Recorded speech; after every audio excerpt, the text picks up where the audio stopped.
Welcome to our channel. Today we how to connect GA4 to track e-commerce SEO revenue, detailed guide step by step clearly.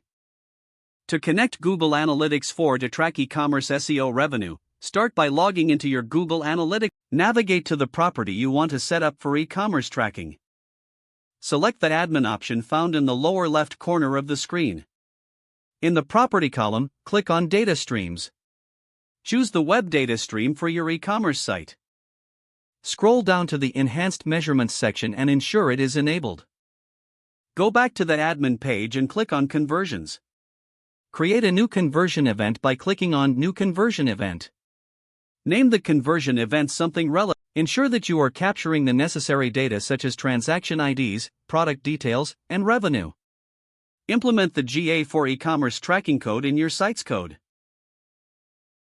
Follow the documentation for your specific e-commerce platform to set up the tracking correctly. Verify that the data is being sent to Google Analytics by checking the real-time reports.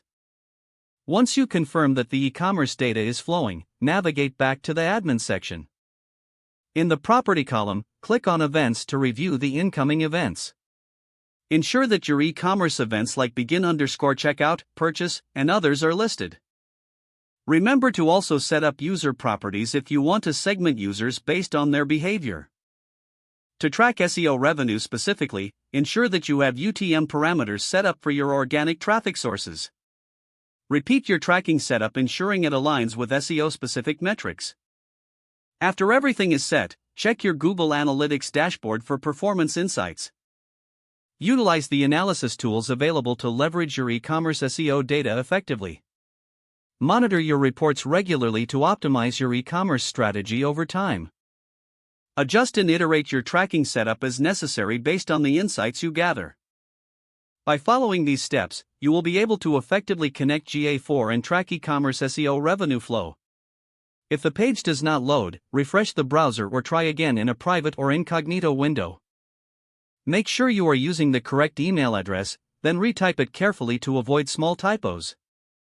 If your password is not accepted, use the reset option and create a new strong password you can remember. Check your spam folder for verification or security emails, then complete any requested confirmation steps. Enable two-factor authentication if available to improve account security and reduce unauthorized access risk. After signing in, review your profile details so your contact information and settings are accurate and current. If you see an error message, note it down and try again after restarting your device and internet connection. Don't forget to like this video and subscribe to our channel for more step-by-step tech guides.